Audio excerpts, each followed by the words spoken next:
Welcome to the Curse City podcast. My name is Drew, self-proclaimed Mayor of Mordheim, the city where the shiny rocks are dangerous, ratmen are not real, and your first dagger is always free. Today I'm doing a little bit of hobby chat with my buddy Dan. Dan, I tried to clear up the audio as best I could, but Dan is Australian, so bear with him if you can. I know we may someday have people from Australia listening, and I'm sure it'll be refreshing for them to have someone speaking their native tongue.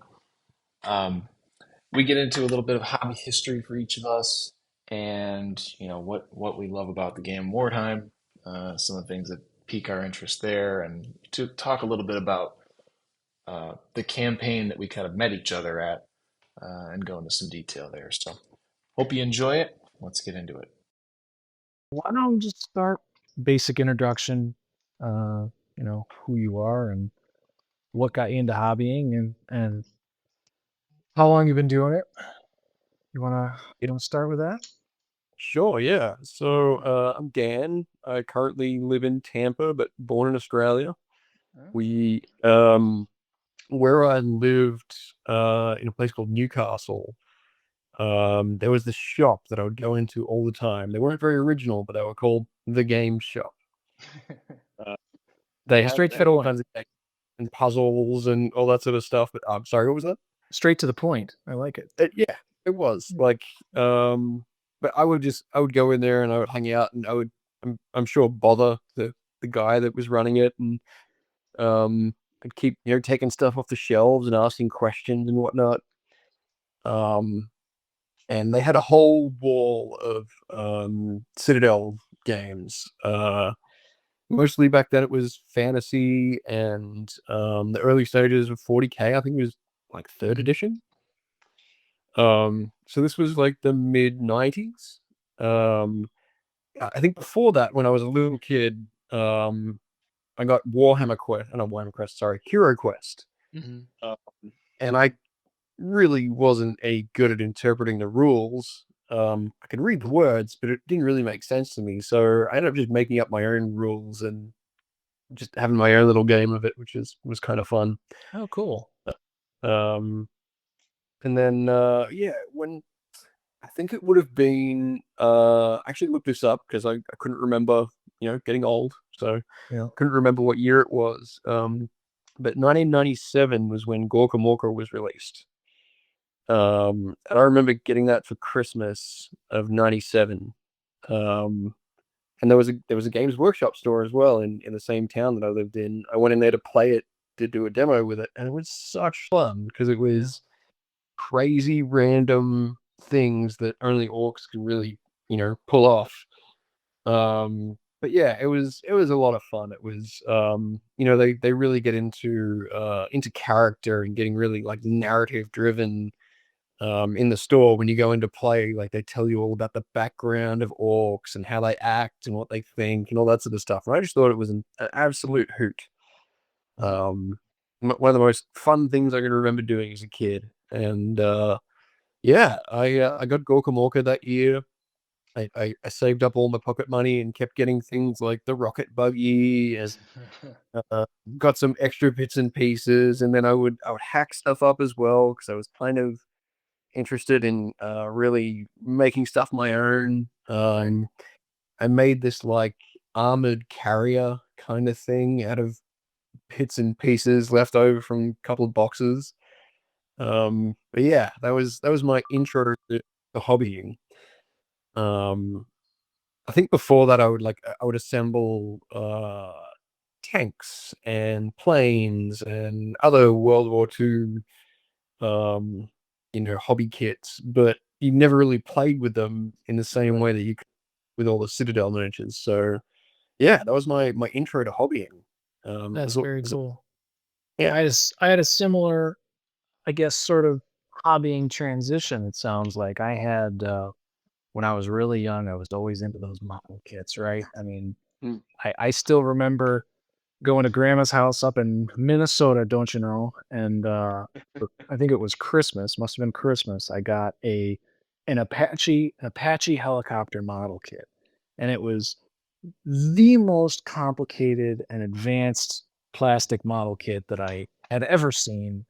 And I spent our whole trip up there just putting it together and, getting the glue stuck all over the place. And I got it. And I still remember that kit to this day. And I loved the intricacies of, how they fit together and the design elements uh I wasn't really painting. I didn't really paint any of them, but I would sometimes try the like transfer stickers that those kits would have sometimes, Mhm.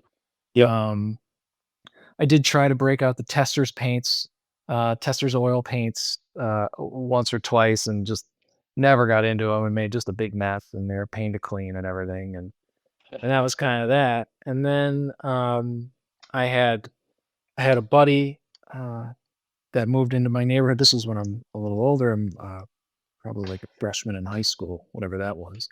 Um, he was kind of into this, and he showed me. He had Blood Angels and 40K, and so I had a sleepover at his house, saw all his stuff, and I was like, "This stuff is awesome," And he let me paint some of it. From there it was, well, let's get the parents to take us to the Games Workshop 45 minutes away and beg them to take us there and saved our allowance to buy stuff and went from there. I started with Tyranids and 40K. Mhm. Um I think it was probably around 5th edition when I got in, maybe just before then. Okay. Um So the cool, kind of janky looking old Tyranid warriors and the big venom cannon and the Hive Tyrant and the old school Carnifex, like 8-pound metal model Right. Carnifex. Like it was just a blast. And I loved painting them. I loved converting them. I loved building the scenery. And I loved playing the games. And that was really the fourth dimension when it came to modeling was, oh yeah, you can now they're toys you play with.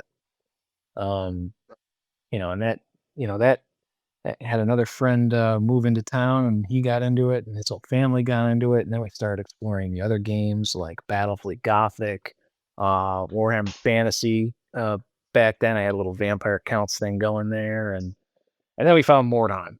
And for me, Mordheim had all the elements that I wanted, the narrative, the RPG elements, the progressions and advancements and injuries. And Mordheim was it's such a brutal game, right? Right. It's just so easy to have a character fall and then just die. And just be gone out of the campaign, done. Um, and so that, I really was drawn to that. We played that pretty constantly. Um, and then, went to grew up a little bit, went to college, separated from all these friends, didn't have any space, so it just kind of fell by the wayside. And maybe about 2 years ago, one of those friends from high school sent me the trailer video on Facebook for the new 40K edition, 10th Mhm. edition. And I had talked to this kid in, I don't know, probably a couple of years. Maybe we connected a few times here or there, but we're guys. We don't talk unless there's something to talk about. Right. Um, and then he just sends me this out of the blue, and I was like, oh, you know what? I spend so many hours a day sitting on the phone, just listening, and I very easily could be painting while I'm doing that. So I grabbed a kit of basically whatever I saw on the shelf at the nearest game shop, um, uh, and it happened to be Chaos 40K Chaos Raptors. So I got that. I got some craft paints and painted them up in bed, watching TV with the wife, and really loved it, just like I did when I was a kid. Got a whole bunch of other stuff. My buddy back from Chicago sent me some 3D printed stuff to paint and started building this up. And then I found, uh, Mordheim community on Facebook, and I thought, oh my god, that was the one. That was my game. So and you were a part of that. There was a campaign at one of the local stores, Critical Hit Games in St. Pete. Yep. Joined into that, and we'll talk about that a little bit too. And then, from there, the group kind of transitioned to Necromunda, which you guys are all big into and familiar with. I, had no experience, but as soon as I started playing it, I realized, oh yeah, this is awesome. It's just a more complicated Mordheim with laser guns instead of Right. spells. Yeah. There's Right. something about all form games, like having just a gang or a gang and a couple of vehicles or something like that, that I felt like I had the attention span for. Yes. Like painting a 2,000 point army can be a little intimidating, especially, or even just being an adult now and having only adult available time. Right. Yeah, there's something so fun about creating a little gang. You create a little story behind them, and just have fun with it, and you know can make small modifications at things that can really change how your gang works or how your warband works. And yeah, it's I don't know, such a fun distraction, but also good to help develop the neurology of strategy and outside the box thinking and stuff like Yeah. that. Yeah, and for me, it's also I love that aspect. I love the challenging strategy aspect, and Mhm. I don't know about you, but I played I played like mid-level video games, like barely, certainly not a gamer. But I was never any good at them, and certainly now I can't play them at all. I don't have the attention span, and I've tried, and I just whatever that is, I don't have it anymore. So to have an outlet that's allows that kind of strategery to be used is a lot of fun. A- But As also well the as creative element, you know, as well as what? Say it again. the social side of things where you're actually meeting up with people and you're talking about stuff and talking about life as well as the latest rules, the latest models, or something like that. Like you're actually connecting with people in person, which is you know it's kind of old school, but it's amazing. It really is. It can't be understated. That point, especially because, I'm been married 10 years. I got a 5-year old. You've been married quite a while. Got another one coming. It's we're not going out to bars, I mean, and spending all night drinking or dancing or whatever the kids do these days. I don't even know what they do anymore. So so to have something where we can go socialize, have fun, but also engage in this kind of a little bit competitive thing, and also it's a creative outlet. I mean, to have all those things in one is really nice. It's something that I felt like I've been kind of lacking. And well, I didn't even realize I was lacking it until I kind of rediscovered it, you know. I was talking to a buddy that has never gamed before in his life the other day, and I just mentioned that it's something that I do is like I make sure I take time off every Wednesday afternoon, grab my stuff, I go hang out with some cool people, and I play something that I've kind of in my head made akin to. It's like 5-dimensional chess. Mhm. Um, in a way that you've um, chess has obviously got your 2 dimensions, and then the third dimension I would say is the rules. Sure. Um, Wargaming in this style is like, well, you've got your 2 dimensions like forward and sideways, and then you've got third dimension which you can go up, and then the fourth dimension of the rules, and then the fifth dimension which is like trying to make sense of it all um, in a fun way, creating something, and then trying to beat someone else with it. It's Yeah. yeah. Yeah, and And he then was I like, mean, the story element, the narrative element, the progression, if from one game of chess to the next, it's a brand new experience. But these games, especially the smaller skirmish style campaign type games that we're playing, they have that continued progression. You feel the effects of the last time you played in right. this in the next game. That to me, that's a lot of fun. I love having stories that happen just organically from gameplay. Hmm. Like that's to me, that's something that you don't get that from video games. You don't get that from board games. I mean, countless board games I've played with friends and family. I don't remember a single game of Monopoly, except the one that caused the big family fight. That one I remember, but The that's about table, it. Yeah, the table flipping game. That everybody's got one of those stories, but that not like that, like where you've got a guy who's bleeding to death on a tower, and the only way to save him is if he voluntarily jumps off that tower and aims for a barrel to where his friends are and they can help him. That happened to me, and I'll never forget it. It was an epic thing. Um, so that's kind of my background on it. That's how I got into it. Um, so the last time I wanted to kind of talk about a little bit about the first and last most recent Mordheim campaign that we participated in. I think that's where we met pretty much, is that think so. campaign. Um, so what did you run in that campaign? Remind Uh, me. I started out with Black Orcs. Um, yeah. Um, which I'd never played before. I had some Uruk miniatures and a bunch of other 3D printed ones I got off Etsy that were really, really cool sculpts and fun to paint. Mhm. A lot more detail than what I've seen in some GW stuff. Um, and yeah, I hacked together a Black Orc mob. Cool. Yeah, they were as you may recall, I ran classic undead. And your orcs were a lot of fun. That animosity rule where your goblins and orcs sometimes decide to fight each other instead of their Yeah. opponent can be Or wild. un or get an extra charging, which was kind of cool. Yes, yeah. That really added some kind of wacky elements to the games for sure. Um, That's definite orc trait is just the random strange things that happen. Like I feel like there's not a lot of other mobs or war bands that have that complete randomness to it that keeps you on your toes. yeah, yeah. I mean, it's a pretty cool element especially when you consider. I mean, they're a pretty dangerous warband. I mean, they got the close combat, they got the tough heroes for sure.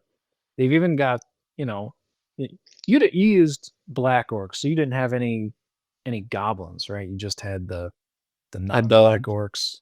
yeah, just black orcs and orcs. So Yeah, yeah, and so they would fight each other. But I know in the orc mob, the classic 1A warband, the goblins are total pipsqueaks, but give them a ball and chain and some mad cat mushrooms, and they can wreck anything.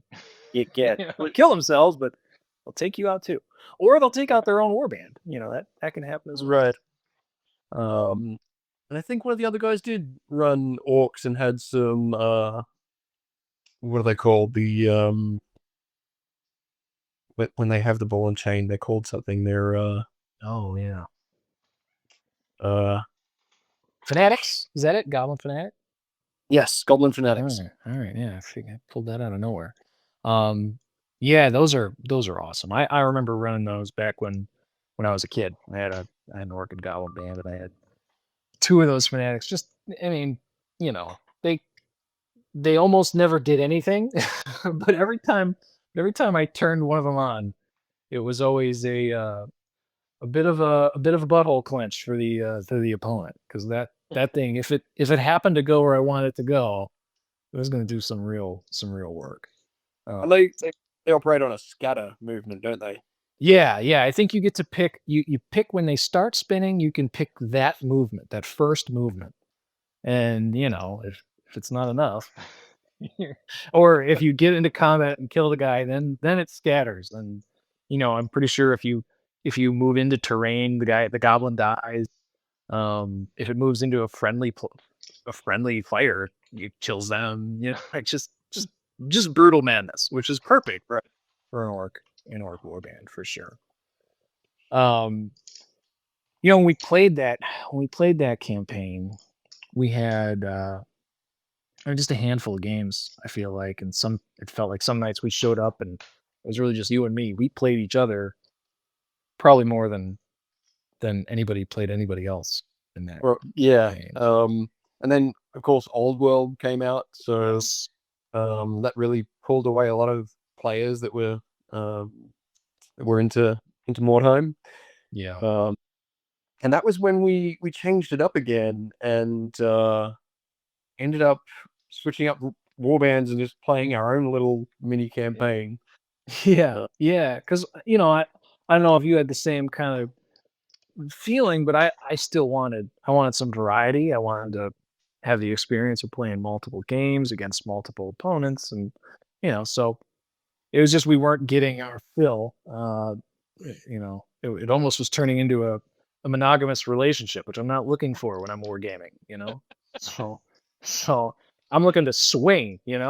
So it was cool. I mean, I rolled. I figured, well, what's the opposite of undead? All close combat and nasty monsters and dead stuff. And I was like, well, mercenaries. So I went with shooting mercenaries, and you went with those chaos marauders who were Yeah. just awesome. I just really liked That them. they were a lot of fun, and again, there was that random element of one of the guys who you would roll his stats for um, Yeah. every turn, and some days he was gnarly as heck, and the other days he was weak as a kitten. Well, and it was every turn you rolled for him, right? So I know there were times where he was, well, like, I think there was one game in particular where the first two or maybe even three turns, he had a toughness of like 2 or 3, like just easy pickings. But I could never line him up, right? I mean, you were very very cautious about your cover, what with all the crossbows and whatnot, um, and it just could never make a target out of him. But sure enough, as soon as he is right in front of me, it's like it's like you just rolled sixes for everything and had all the weapon skill in the world, all the toughness, all the attacks, just totally random. But that's exciting. That's really cool aspect. Yeah, definitely added a. Again, I love the randomness. Something like that. It's a lot of fun. Yeah, for Um, sure. I think that keeps it, the randomness aspect of the games also to me is part of what keeps them engaging. And I think that's what the variety does too, right? I mean, you mentioned Old World. That Old World just tanked that campaign. We had, I think we had two games, and then Old World came out, and pretty much everybody pretty much everybody stopped playing Mordheim. I think we convinced, um who was it? Mike and Rob to play a couple more games, but pretty much everybody else was like, "Yeah, Old World's out. We're rocking Old World." So, and, right. people have their things, and new and the shiny, and that, and I don't fault them at all. Um, but that led us into Necromunda, right? Because Old World is still fantasy, so there's only so long you can go, uh, using a bow and arrow before you start looking at those las guns and saying, I better break those out. Um, and then you guys kind of convinced me to at least try it, right? And I liked it. I liked it a lot. But now, since we've got some gaps between our Necromunda campaigns, we've got Johnny, obviously. Johnny Deville is our arbitrator extraordinaire, and he's run now 2 campaigns that I've been a part of, and they've been awesome. He does a great job. Plus, he's got all this amazing terrain and Oh, great he's amazing, right? stories. Yeah, yeah, it makes the experience for sure. Um, but we need that variety. So I figured, since we're gonna have a few weeks between our last Necromunda campaign and the next one starting sometime, probably beginning of March, let me do a Mordheim campaign. So kind of took stock from the group, and a few people said they are interested. So I figured, I'll just do it. So that kind of led to this new one, the Frozen City, right? Um, so what? I guess let me just run through so briefly. Uh, we've had the first round of I, this I call Frozen City campaign. solid success with like 10 people playing. Yeah, yeah, we did. What we had, in fact, we had, let's see, 5 games going. I was playing solo against the 2 new players to kind of teach them the ropes. So that was 9 games, but then a few guys finished their game, and a new player jumped in, and they played a foursome on the other table. I don't know if that was I think it was Mike that jumped into that game. I don't know if he's going to continue on with us or not, but that's pretty cool to see. And I think you only get that experience playing at like a Critical Hit Games, a place with a lot of players of other games. I think that's really helpful for keeping a campaign going and candidly just building more interest for other players. Right. So I in doing this, I know we had a short window, right? So I couldn't do, I'd drawn up this full campaign. I had a long flight one time and just used it to draw up this really cool campaign that I figured I'd never use. And then when I saw this gap in the timeline, I figured let me shorten it and let's set this up. So basically a winter setting, right? There are I'll just read this intro real quickly. So it's Henrik sprints down the block before cutting into a dark alley, gasping for breath as he leans against the crumbled wall. He can't stop shaking, but it isn't from the bitter cold.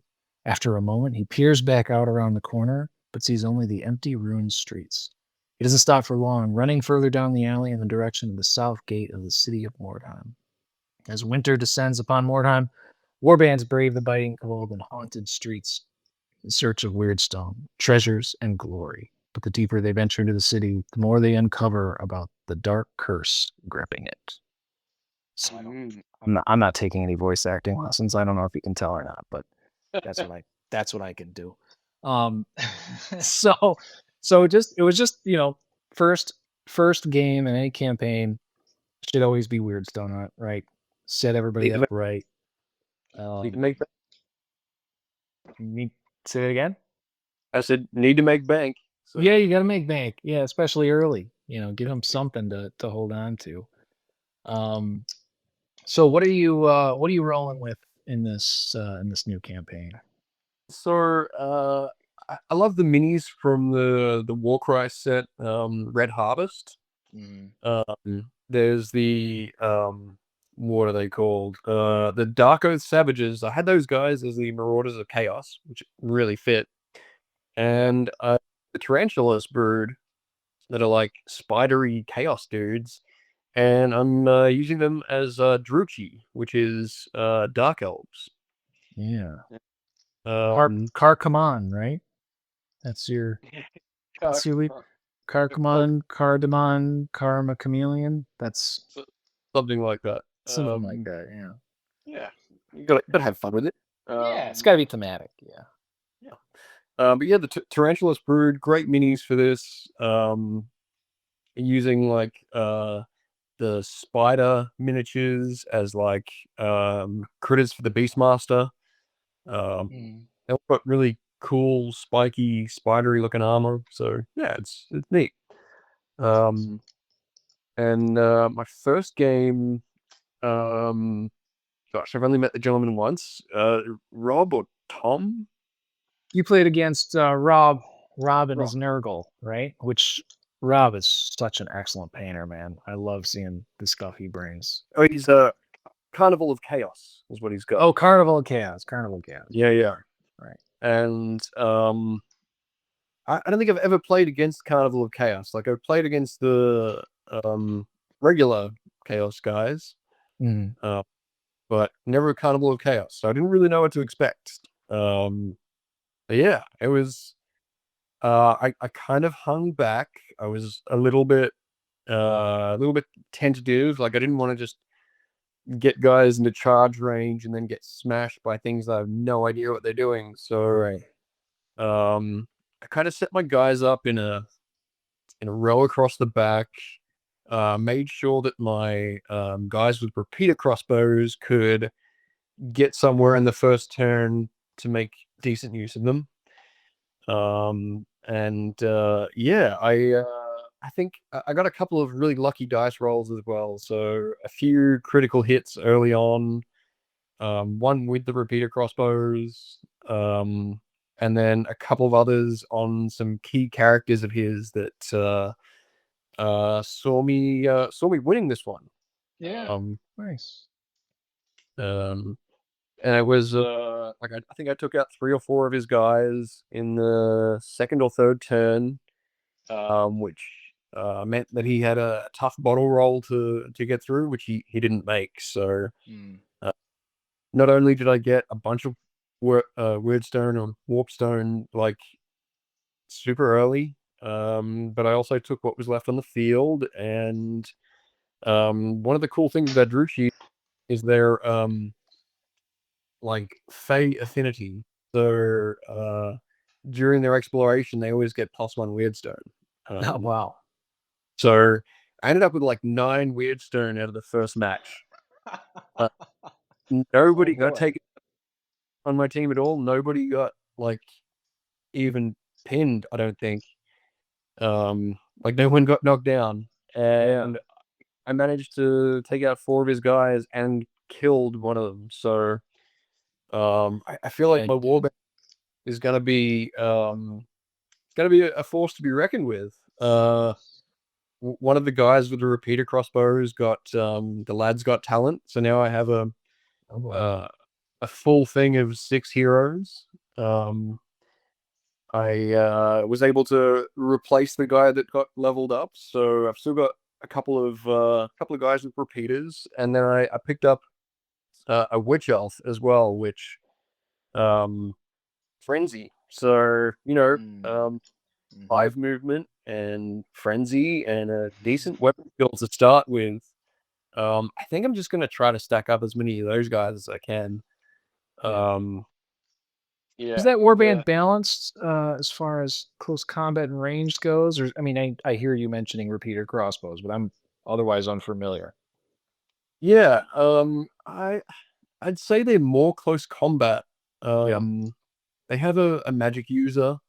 They have a beastmaster, and of course um the hero, like the leader hero. And they're all more close combat oriented than ranged. But in the henchmen, of course, um, there's guys called shades, which are predominantly ranged. So, but the rest of them are actually more hand to hand driven. Yeah. So, um, I feel like they're more inclined to the hand to hand, but I couldn't not take a couple of repeaters, and they really, Yeah. yeah, they really, I think, pushed my win over the line. Um, getting a couple of criticals and getting a couple of like they're just great to be able to set up there, and they take their 2 shots every turn. Um, -1 to hit because it's repeating, but Hmm. still like you know having What's the having that. range on those, by the way? I can't remember now if it's 20 or 24 inches, so it's not 24. Okay. huge, but it's Well, that's 2 shots. I mean, 2 that's shots good. is the clincher. Yeah. Um, so yeah, I'm gonna try to get a few more shades. A couple more witch elves to try to really fill out the crazy hand-to-handers. Yeah. Uh, but the heroes I feel like they're pretty good. Like I didn't get the best spell on my magic user to start with. I got witch flight, which means good for being able to take objectives and things like that. Yeah.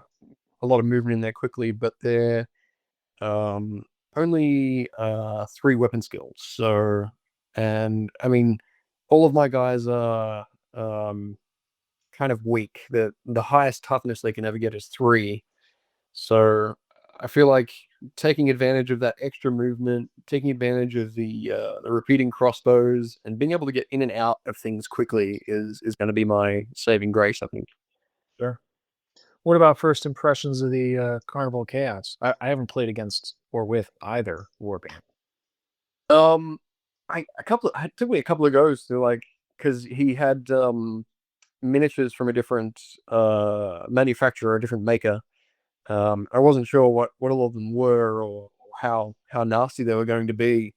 Um, I don't know that I really got to see their full capabilities. Because I was able to pin a couple of them down early, and then um, I kind of mobbed a couple of guys. Like had the Beastmasters critters get in there and do the first hit on a couple of his guys, which helped me out for the next guys to come in and yeah, mob them. Yeah. The I don't think the leader's got like extra attacks or anything, but had him with two hand-to-hand weapons, so also a good way to get in the extra hits. And of course, you got weapon skill 5, I believe, on the leader, Yeesh. which again with his he hasn't got a lot of strength or a lot of toughness, but decent weapon skill and good movement. So Yeah. Yeah, for sure. Well, that's um, awesome. I'm glad it went so well. Uh, Looking forward to experiencing the other side of it, the receiving end of those repeaters at some point myself. happy to oblige. Um, I know you are. and of I course, you Go ahead. your mob this time, your warband is you went mercenaries again, or is it? Yeah. Yeah, I went Reichlanders again. I'm not gonna, I'm not gonna get too far into the details because I'm not really a full-in participant. Obviously, I'm trying to run the campaign. It's a narrative campaign. It's gonna have a bunch of surprises and twists and turns, and a big thematic finale with everybody. Um, so I'm playing. I want to roll dice. Obviously, that's my itch, right? So I'm gonna be there. I'm gonna throw dice around. And I figured I may as well do it with the mercenaries. In particular, because I think they're a pretty good warband for you know taking care of maybe some runaway warbands that can happen. This game is very swingy, right? And I mean, you can end up with a game where you don't lose anything and you get 9 weird stones. Like that's big. Yeah, Plus all those guys that got weird stone probably got experience for picking it up too, right? So you got a whole right. bunch of stuff going on there. Um, and it's interesting to see how they kind of pan out, but it's a snowballing is a real thing in hmm Mordheim campaign. So I, I've I got that felt in like mind. your undead became an avalanche Yeah. pretty soon in with yeah, the leader vampire that you had was just what you have sprint and um extra weapon skill, maybe extra attacks. Um, She was a pimp. I don't I don't remember all of her exact stats, but yeah, she vampires are notorious in Mordheim for doing exactly that. They get in and they get killed. But what's funny enough in that campaign, she did nothing. I think the first 2 games. Like there was one game in particular against Mike's Possessed where pretty much both war bands were in one building. Like we all piled into the center building. But my okay. vampire spent the entire game sitting outside of that building because one of the people in there had garlic and she couldn't pass her leadership test. And so she didn't do anything. And then there was another one of the early games. She just kept stunning people. Left them, she would stun everybody, and then my zombie would get the kill. And it's like, even in spite of that, by the end of the campaign, she was a monster, but those ghouls are nothing to shake a stick at either.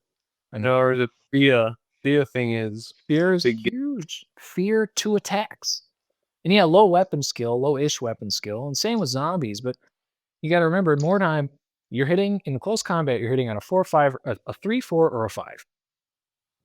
That's it. Like it doesn't matter how high or low your weapon skill is, as much as it does in other games maybe. But more time, it's like my weapon skill 2 zombie who can't run still can charge, still cause a spear, will still hit pretty much everybody on a 5, and that happens. Um, Right. the other thing you touched on it is those criticals. That's another aspect of this game that can be so brutal. You can have a fully kitted out ogre. I had first game I had with the ogre bodyguard. Was it you who smashed him with a hammer, or was it Johnny? One of you guys smashed him with a Um, bludgeoning weapon. no, it was one of my guys. One of the Black Orcs had a two-handed hammer Yep. and got a crit which took it. I didn't know if I can't remember if he took him out of action or Took him out of action. Took him out of action and gave him a lasting injury that made him miss the next game. With one hit, he was the ogre had full wounds. I think they start with 3 wounds, but you got one critical on a two-handed hammer, and boom, gone, just like that. But that's what happens in this game, right? I think as well. I was getting like hounded by a group of people and couldn't quite get away. Was that match? It was just like all by himself, and That somehow was managed.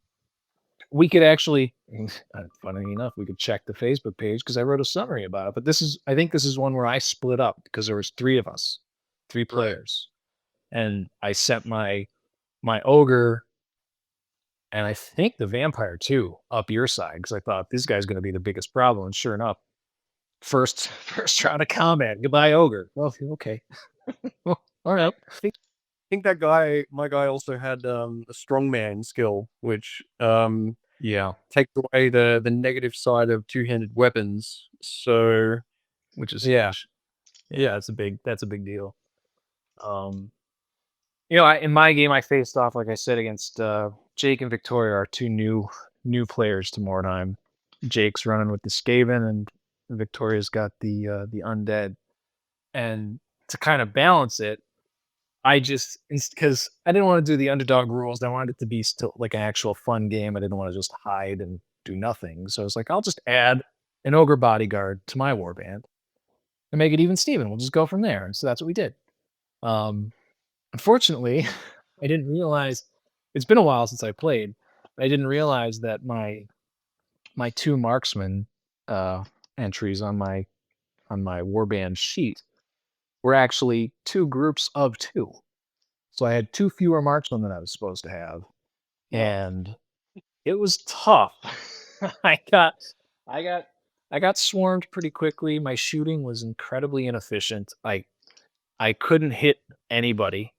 When I did hit him, all I did was knock him down. I think I knocked down a direwolf twice, and then I stunned one of the clan rats, one of the henchman rats. And that was it. Everything else was just by the time they got into close combat with me, everybody was in close combat. Everybody was swinging. Nobody was hitting. It was the weirdest game.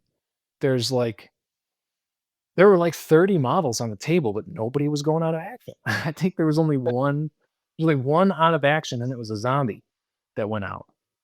And at that point, it got really late, so we just ended the game. Everybody bailed, and naturally, I didn't get any weirds done because there was a swarm of creatures coming at me. right. So they picked up all the weird stone, and they learned a lot. They really seem to like it. Jake is already talking about the next campaign for Mordheim. He's really into it. Um, and Vicky is too, it seems like. So I'm glad to have them as a part of this, and hopefully in many games to come. Yeah. So what's your overall feel about the campaign so far? Well, like you said, starting off with the vanilla, like the absolute baseline scenario, good old Wordstone hunt. Yeah. Uh, just it's good. It gets everyone the intro they need. It can be gentle, or it can create a little bit of imbalance. So we'll see how that goes. I'm interested to see these surprises that you mentioned because after having played Johnny's campaigns, there are a couple of games where we were literally picking up our miniatures and swapping them around in some kind of like Yeah. chaos warp kind of thing, which is just like I've never experienced that before. That was interesting, kind of cool. Yeah, that was awesome. That was really cool experience. It made for a slightly slower game because we literally had to pick our shit up and move it around every turn. But it added this other random crazy element, which I think is one of the most fun things about the game for me is that even though there is this regiment, like this huge book of rules, this standard of play that you've got to stick to, there's still those crazy random elements that make it so much fun. And so I'm looking forward to seeing what interesting things will be throwing at us as the game progresses. Well, I'm excited to share those with you when the time is right.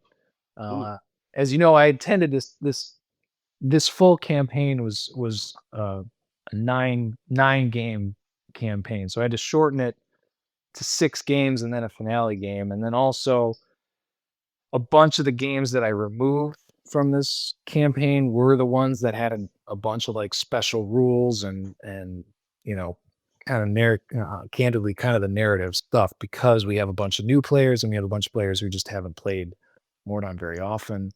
So it's going to be the surprises and stuff are not going to really be in the rules of the scenarios, but they're going to be at the game. I'm gonna step in here and there, and you may see some shenanigans crop up. or some spanners in. Yeah, throw some Spanish. Yeah, there's your Gorka Morka for sure.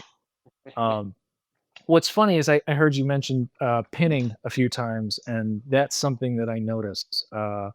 Coming from originally playing Mordheim, switching to Necromunda, the Mm, from the you go I go to the uh, you know one one fighter but goes, then the other fighter goes until you're out. yeah, That I really like that in Necromunda. I like that element. It totally changes, the strategy. But both I find both really entertaining and really fun. What I was noticing is going from Necromunda now back to Mordheim, so I was forgetting the Yugo Igo thing. So like we would declare a charge, and we would charge, and then we would fight, and then we would resolve the combat, and then we would go, oh, whoops, hit I didn't one. move anybody else. I completely forgot. All Yeah. all hand to hand. You gotta Yeah. and the So critical hit kind of threw both of us as well. Like you thought the yes. critics were on the hits, as the Yep. name would suggest, Yeah. but it's actually critical wounds Yep. on a hit. You know, so Yeah, uh, we made a couple errors, I'm sure, all around. That was the most surprising ones, that critical hit thing, but it mm, does make sense, especially when you read some of the critical hits, like it causes 2 wounds. Okay, well, so I don't I only hit one time, right? And it's a critical hit that causes 2 wounds, and then we had questions about the saves, and it makes more sense with being on the wound. Um, but then it also got confused on one of the tables. I think it was Rob, not Rob, Josh and his Bretonians against Winton's or ogres. They were doing critical hits with daggers. I was like, oh no, daggers don't critically hit, and that happened a couple times too, I'm sure. And then we had somebody throwing multiple critical hits. You can only get one, and we learned that from our last campaign because we had. I think it was my. It was my. I only know this because I read the summary recently. I had that one zombie in every game, and that one zombie was just always got a kill and never died. And I think left. there was no, not Lefty. That's the cool. Zombie was Brain, the guy with his brains showing. And there was one round of combat where he got a critical that resulted in an additional hit, and then he got a critical on the additional hit as well, and we got to the point where we're like, hey, he's just dead. Okay, no more. That's enough.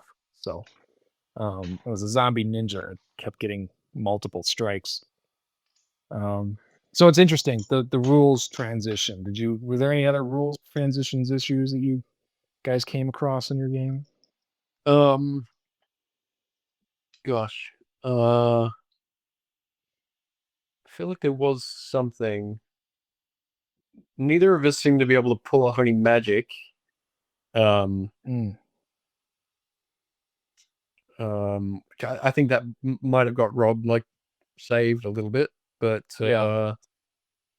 I feel like the magic in this, like, because you can't choose your spell the first time. I don't know if that's a standard thing or if that's a house rule for this campaign. Um, No, but yeah, that's the standard the rules is written, right, is spell generation is random. Um, I I never liked that in Mordheim, but Mordheim's also not balanced at all. So you also can't say you can pick your spell, because if you pick your spell, there are certain spells that are just wild. Like undead, for example, the spell you get if you roll a six, where if you take a kill a hero, I think even a kill a hero or a henchman, you get them as a zombie the next, from then on. And they keep their equipment, they keep their skills. Like it's just crazy. Like you can't have that Right. automatically. So I kind of Yeah. did my house rule was, okay, you roll twice. You roll 2d6 and you just pick your favorite. Maybe you roll the same, maybe you roll doubles and you're stuck with it, or maybe you roll two crappy ones, but it's a little bit better than just totally random.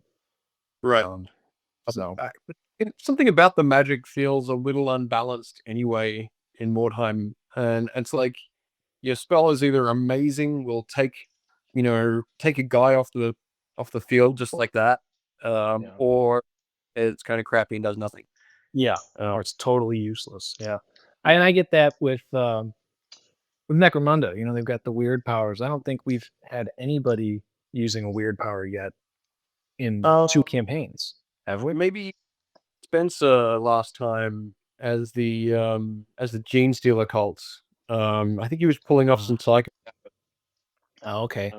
Oh, But it yeah, was that's right. He was in our finale game too. He used it a couple times there. yeah.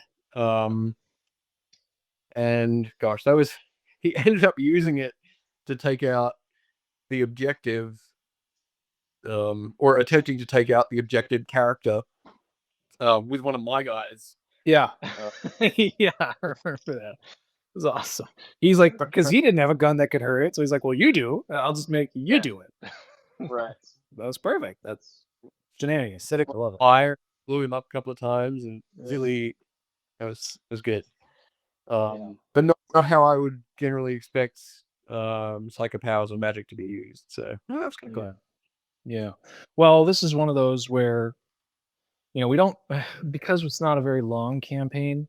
I'm kind of toying with this idea, so maybe I'll run it by you as kind of a test. I was toying with the idea of giving everybody just a single bonus experience point, because we've got a shortened campaign, Mhm. and in a shortened campaign, especially the heroes, with them, most of them already starting with a bunch of experience, Right. might not even get. Maybe they'll get one advancement. So I figure if I give them an extra one, maybe we'll get a little more character rolling, and some advancements, maybe some more spells for people. What do you think about that idea? Is it so? Here's an idea. Is normally only the leader gets an extra XP for winning the match. Right. Maybe that could be an extra.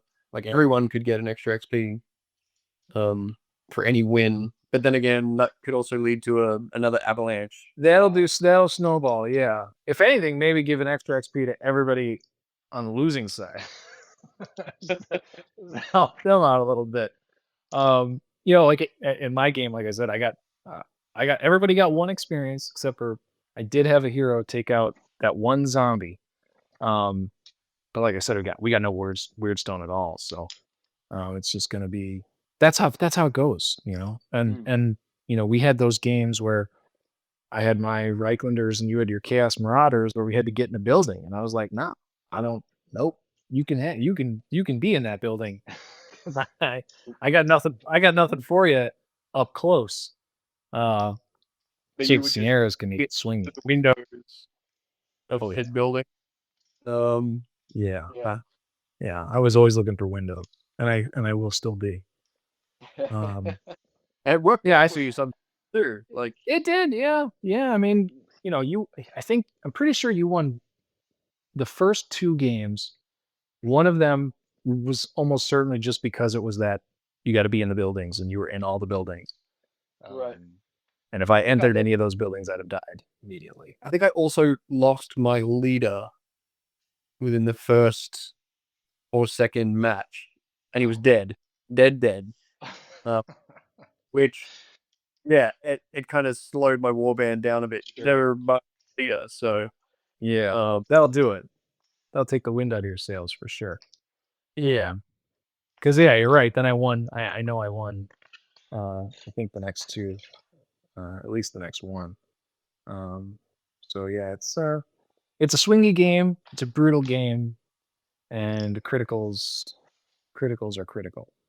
Yeah, Um, it's just easy to lose henchmen too, so you find Yeah. yourself getting a whole mob whittled down pretty quickly.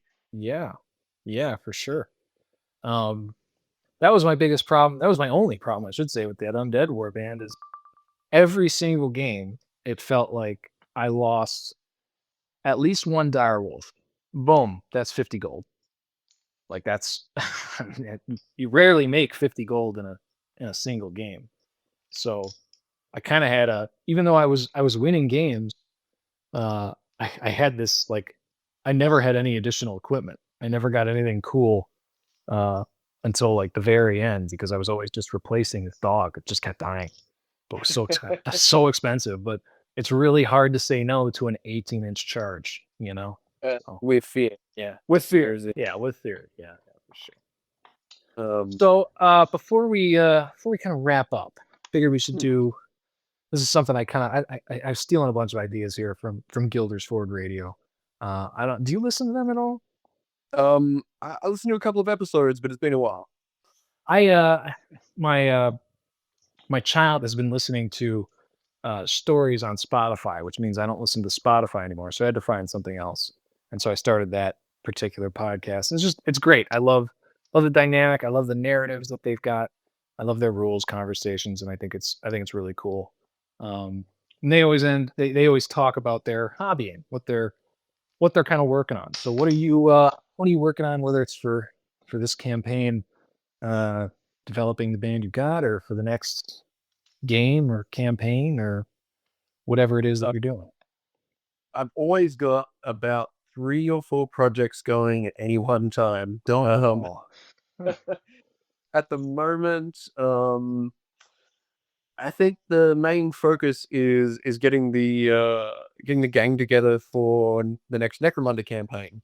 mm, Um, which Johnny has threatened to be a Sump Sea Adventures one, so we'll have like barges and stuff. Nice. I've started converting a like a beach landing craft thing from World War II into a barge. And having that for my Orlocks, which they're all assembled and about a third of the way through painting and going with an orange and blue and black color scheme for them. So that's no, cool. cool. I've never actually played Orlocks before, so that'll be different. Um, and yeah, I'm looking forward to all the bolt guns. Yes, yes. Bolt guns and steel fists or whatever Yep. those names they've got, those special names, that special rule is pretty cool. A lot Yep. of interesting stuff they've got. So yeah, Yeah. that the conversion of the barge and getting the Orlocks ready to go should be fun. I even picked up the arms masters and wreckers, so I'll Yeah. have the guys with the jump packs and um the extra big tough dudes with what is it? I don't know if it's Iron Will or something like that. Um, Yeah. Yeah, it's like a bottle test boost or something, right? yeah, Yeah. something like that. Um, Yeah. and of course the custom names too, which is something I've Yeah. never used before. I played with a lot of Cawdor, um, and then before that I played with Palenites and Escher, and back in the old days of like pre 2000s, I was playing with Spirers. So Yeah. um, Dude, going back. inspires. Oh, Spirers and the new rules are so nasty. Zane Yeah. tore us to pieces every time. Yeah. Um, yeah. Uh, an interesting group. I don't think Johnny's allowing them on this next Sure. I next sure camp, hope not. which I'll be is good. honest. Yeah. Yeah. Well, um, They're a with little too brutal. the storyline with them and stuff, like having them in vehicles. Don't know how that would work. I don't know. Yeah. But, Yeah. but yeah, it should be interesting. I'm looking forward to that. All right. Yeah, I'm not sure what to do for that campaign because I'm really not into boats. So my next gang, Necromunda, was gonna be the lock, and I've got a paint scheme started. I did one model and bought all the other stuff and haven't touched them since. But I don't think I'm gonna run them in this campaign because, like, kind of their whole thing is sneaky stuff and crazy weird tactics and infiltrating and psychic powers, and doesn't make a whole lot of sense to me to stick them all in a boat and hope for the best, you know. What? You never know. So you never know, but Or I'll probably mold the Van Star again. okay. Because I can have mounts. My mounts fly, so I don't need boats if I've got everybody on a hoverboard. Problem is, Everybody on a hoverboard? yeah, everybody on a hover. I just don't want to paint all those hoverboards. That's kind of my problem. I've got that. They have too many edges, and I've got this color scheme as you've seen with, every single edge is glowing pink on a black base coat. And it takes about Yeah, 10 coats of that fluoro paint to do that. So a la Okay. Tron. yeah, Very, yeah, very Tron. yeah, that was the vibe I wanted for sure. Um, I don't know, man. I feel like you could go, instead of having one big barge, you could have several little skiffs, Yeah. and there's like is it the Nachtghoul or something like that? But Yeah. do they fly or do they hover? What's the rule? No, they have like extra infiltrate. Like it's a built-in rule that basically is the same as infiltrate, but um you can put them within 6 inches. And I don't think they have to be when you place them, I don't think they have to be out of line of sight. And you can put So them at any you point. could on someone else's boat. Yeah. I mean, presumably you can just plop them on the boat if I can be at least 6 inches away from all fighters, which I think is going to be impossible if they got one guy in the middle of the boat. Unless they have a 12-inch boat, it's going to be kind of tough. So, yeah, that's part of what's got me leaning the other way. As far as hobbying, what I'm currently working on though, terrain. Like we've got the benefit of going to critical hit games. They've got tons of stock terrain, and when we go there, it's already set up for us. Very cool. But it the terrain they do have, it gets the job done, but it leaves a lot to be desired as far as functionality goes, and in some cases, looks. Like pristine looking, uh, you know, laser cut, non-ruined buildings. Like, yeah, they're engaging, but they're not. They're not the theme. So I've just been building crazy amounts. I feel like that's something that we haven't been really taking advantage of. Is like that's one of the rules in Mordheim, is like the difficult terrain stuff. It's like less movement over difficult terrain, and yeah, we don't really have a lot of rubble or anything like that. So Yeah, that's a good point. That's definitely something to add to my list of things to build. I mean, for now, I'm just trying to get some structures, and I'm trying to get a lot of the like basically a triangular ruined building. So it's just two levels, and mostly open, just for people to hide in, climb up, shoot out of, fight inside, get those pit fighter bonuses, that kind of thing. But then I've also got this big, uh, kind of 3-story townhouse setup, very much a la Des and Dice. Leaf, who builds those incredible buildings with foam core board and popsicle sticks, basically stir sticks. Um, so I'm doing something similar to that. But I'm really just trying to get as much as I can, kind of quickly, without sacrificing quality. And this is hard, because this is one of the modeling aspects I really like, is the terrain side. I know you're not into that, but that's one of my favorite things. So I want it to be really good, and that takes time. Yeah. I enjoy like scratch building stuff, but then when it comes to putting on the textures and the paint, I'm just Yeah. that's why all my terrain is either just gray plastic or it's whatever scrap it's being made out of. Yeah. Uh, yeah. Uh, Yeah. I feel like I don't know if I knew someone that really loved painting terrain, then I could just hand it all over and it would just happen magically, right? Yeah. Something like that. Well, I actually bought an airbrush for terrain. So I've never used it before. I've been using it, uh, trying to figure out how it works with the paints I've got. I got to a point where it started working pretty well, and then I bought some inks uh, from Spray Gunner. Man. Awesome. You just put it in the cup and you start spraying, and it works right out of the bottle, perfect. And so it's quick too. I mean, I got some buildings that are I spray them black with rattle can, obviously, and then now I'm just using the ink to do kind of zenithal and getting some brown on them, at least for now. And then hopefully start doing some details on them here soon. But I just got to get the rest of these assembled and texture. The texturing is the big pain in the ass for me, for real. Yeah.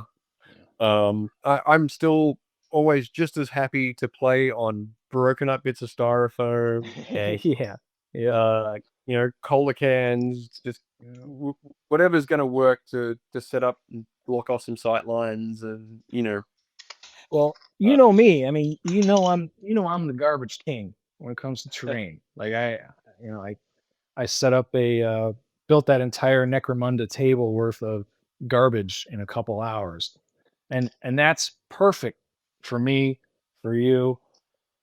But I want to be able to set up tables that when other people see them, they go, "What is that game? And how do I get in on it?" I mean, right. when we play or when anybody sees for the first time one of Johnny's boards, Necromunda boards, they lose their minds. They want to be involved. They want to whatever that game is, doesn't matter. I want to do that. 'Cause Yeah. that's awesome. Being Yeah. flashing cups of LED signs and UV painted stuff glows, and Yeah. it really he like does an amazing job. I've never Yeah. seen anyone put the amount of effort and energy into terrain as he does. So hats off Yeah. to him. 100%. Uh, yeah, Yeah.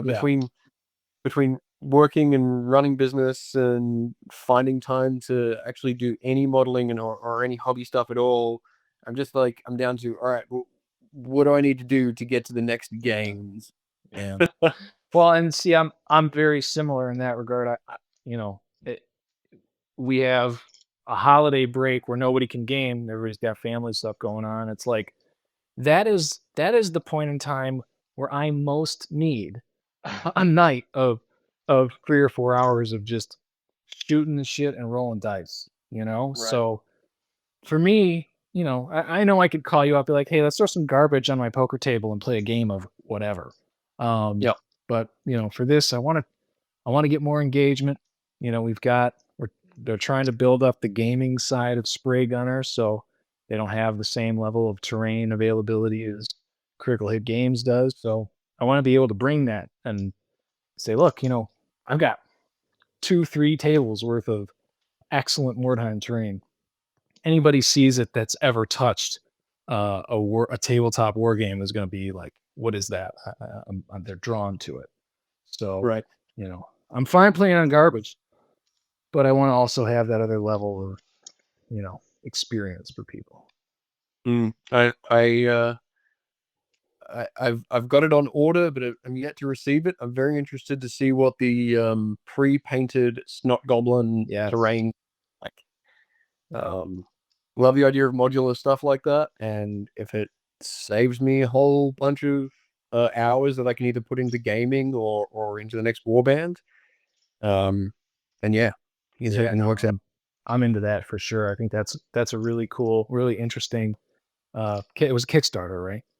It was, yeah. Yeah, yeah. I'm excited to see what you come up with on that too. That's going to be really cool. And it'll really fill out tables. Mhm. It looks good, easy. It's modular. Let's go. Exactly. So we can get right down to gaming and all the fun stuff, instead of losing myself in a different form of construction. Yes. Right. All right. Well, I think that at that we could kind of wrap it up. And we've got our round two. Game two is tomorrow night. So maybe in a couple weeks we'll do another one of these if you're interested and Yeah. see what happens. Go from there. Are you are you allowing challenges for the next round? Are you going to set up some people so you could see what different war bands are like versus others? You can engineer if you like. You can't tell, but I'm stroking my beard and contemplating. Oh, I could. You can visualize. So, it's I want to be careful to avoid any kind of lopsided engagements. So and also we've got this kind of weird dynamic, right, where we've got everybody's been playing at Critical Hit Games in St. Pete, but now our local close spot has reopened, so we can start playing there. But you know, at least four of the guys that are go to the St. Pete store are not going to drive all the way up here to Oldsmar because it's Right. just too far. Uh, So I I may have to have the next, if not this coming round, the round afterwards may mostly be based on logistical considerations. right. Because Um, I feel like some are going to play at Spray Gunner and some are going to play at Critical Hit. Well, I just had an idea. In order to keep things balanced with people's development of their war bands, again being such a short campaign, maybe only allowing people who won the last one to challenge a winner, Ah, and people who lost to only challenge a loser. So that will maybe, I'm not sure, it might keep things a little more balanced. yeah, yeah. I think that's a pretty good idea. And candidly, that allowing people to challenge winners, I was really going to just set it up as if I picked the matchups, it was going to just be mostly winners playing each other, because uh, the the three bands that lost, because it was like basically a draw. None of us won in my kind of intro game with Jake and Vicky. But the war bands that lost, other than uh, Tom and his merchant caravan, the other two guys they got hurt. So they're gonna be in bad shape. I mean, Josh's Bretonians, he lost his whole core of heroes. All three heroes died. So he's basically rolling a new war band, but just with one weird stone that he can sell for whatever it is, like 37 gold or whatever. So yeah, I mean, I think for this next round it'll probably be matchups uh chosen by me, but then the next couple you guys can probably just pick, as long as you haven't faced each other and it's not you're not picking somebody who's lost twice. You have to have at least the same number of wins or something like that, so it's kind of fair. But with only 9 or 10 of us, that kind of picks it for us, right? Right. At that point, so we'll see. We'll see what happens. This will be very interesting. I'm looking forward to it. Yeah, yeah, me too. I'm liking it. I mean, we got people into it, so that's all I can hope for. And that's the best part is getting community involved and having some fun games and some silliness. And gotta have the silliness, yeah, for sure. Essentially. Well, thanks for entertaining me with this nonsense. I know you're a busy man. I should be busy, but every once in a while, it's good to just do something silly for an hour. Indeed. Yeah. Been my pleasure. And I look forward to gaming on tomorrow. Excellent, excellent. Well, I will see you then.